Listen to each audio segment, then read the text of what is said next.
Okay, The Giver, Chapter 17. Today is declared an unscheduled holiday. Jonas, his parents, and Lily all turned in surprise and looked at the wall speaker from which the announcement had come.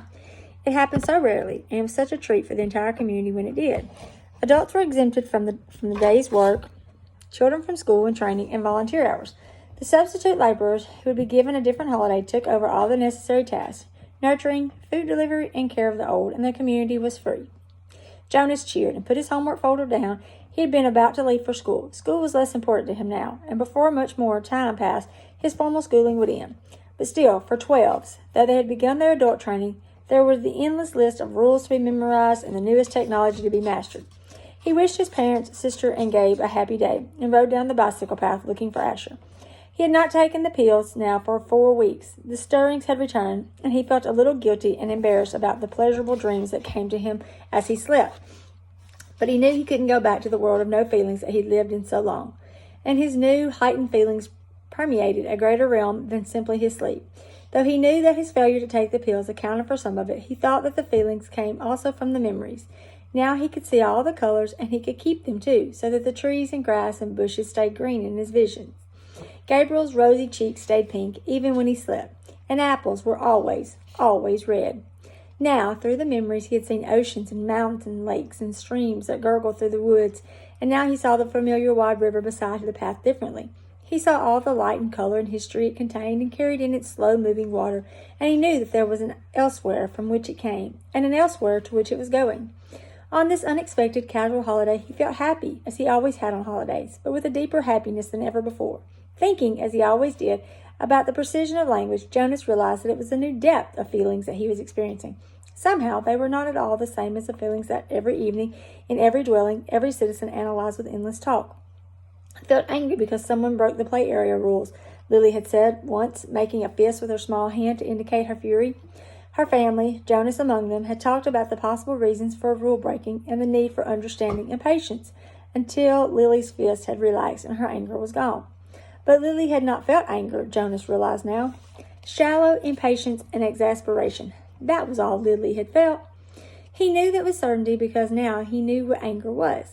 Now he had, in the memories, experienced injustice and cruelty, and he reacted with rage that welled up so passionately inside him that the thought of discussing it calmly at the evening meal was unthinkable. I felt sad today, he had heard his mother say, and they had comforted her. But now Jonas had experienced real sadness. He had felt grief. He knew that there was no quick comfort for emotions like those. These were deeper, and they did not need to be told. They were felt. Today, he felt happiness. Asher! He spied his friend's bicycle leaning against a tree at the edge of the playing field. Nearby, other bikes were strewn about on the ground. On a holiday, the usual rule of order could be disregarded. He skidded to a stop, dropped his own bike beside the others. "Hey, Ash!" he shouted, looking around. There seemed to be no one in the play area. "Where are you?" "Psh!" A child's voice coming from behind a nearby bush made the sound. "Pow, pow, pow!" A female 11 named Tanya staggered forward from where she was hiding. Dramatically, she clutched her stomach and stumbled about in a zigzag pattern, groaning. "You got me!" she called, and fell to the ground, grinning. "Blame!" Jonas, standing on the side of the playing field, recognized Asher's voice. He saw his friend, aiming an imaginary weapon in his hand, dart from behind one tree to another. "Blam! You're my line of ambush, Jonas! Watch out!" Jonas stepped back. He moved behind Asher's bike and knelt so that he was out of sight. It was a game he had often played with the other children, a game of good guys and bad guys, a harmless pastime that used up their contained energy and ended only when they all lay posed in freakish postures on the ground. He had never recognized it before as a game of war. "Attack!" A shout came from behind the small storehouse where play equipment was kept. 3 children dashed forward, their imaginary weapons in firing position. From the opposite side of the field came an opposing shout. "Counterattack!" From their hiding places, a horde of children, Jonas recognized Fiona in the group, emerged, running in a crouched position, firing across the field. Several of them stopped, grabbed their own shoulders and chests with exaggerated gestures, and pretended to be hit. They dropped to the ground and lay suppressing giggles.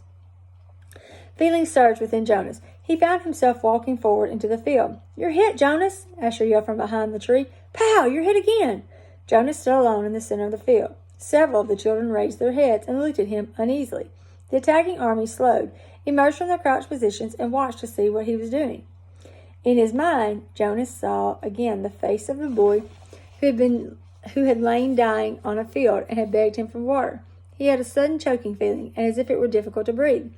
One of the children raised an imaginary rifle and made an attempt to destroy him with a firing noise. Psh! Then they were all silent, standing awkwardly, and the only sound was the sound of Jonas's shuddering breaths. He was struggling not to cry. Gradually, when nothing happened, nothing changed, the children looked at each other nervously and went away. He heard the sounds as they righted their bicycles and began to ride down the path that led from the field. Only Asher and Fiona remained. "What's wrong, Jonas? It's only a game," Fiona said. "You ruined it," Asher said in an irritated voice. "Don't play it anymore," Jonas pleaded. "I'm the one who's training for assistant recreation director," Asher pointed out angrily. "Games aren't your area of expertise." "Expertise," Jonas corrected him automatically. "Whatever. You can't say what we play, even if you are going to be the new receiver." Asher looked warily at him.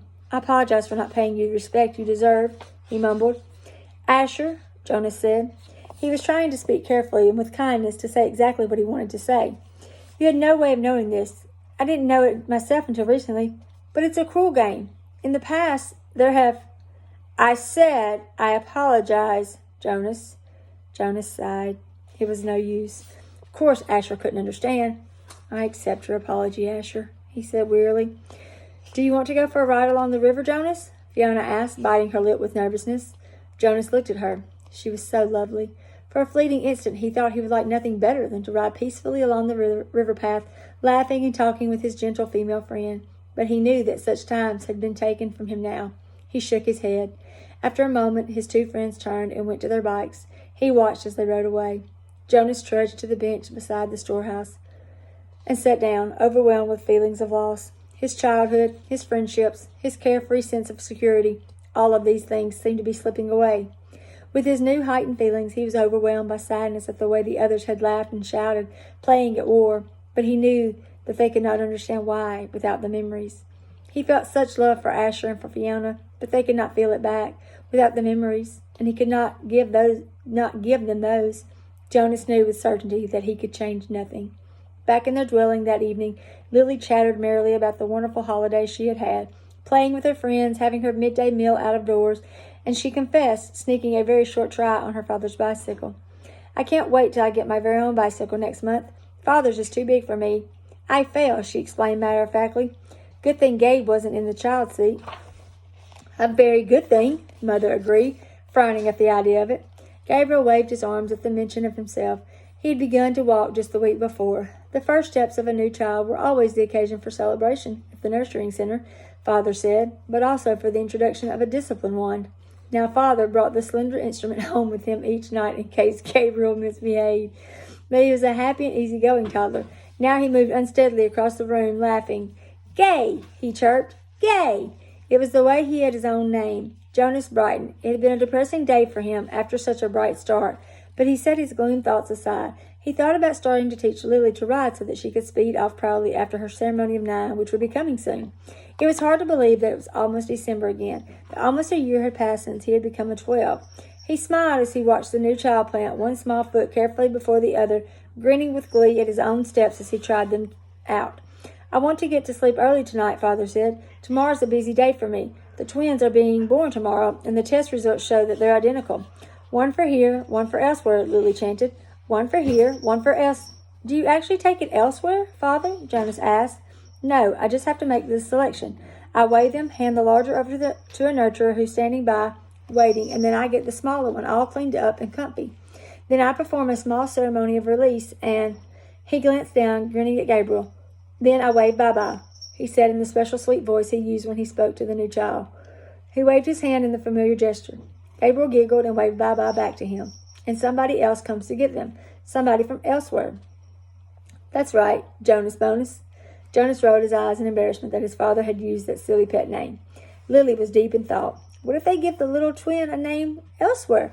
A name like, maybe Jonathan. And here, in our community, at his naming, the twin that we kept here is given the name Jonathan. Then there would be 2 children with the same name, and they would look exactly the same. And someday, maybe when there are 6, one group of 6s would go to visit another community on a bus.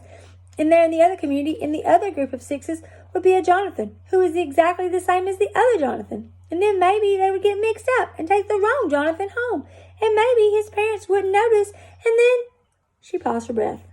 Lily, Mother said, I have a wonderful idea. Maybe when you become a 12, they'll give you the assignment of storyteller.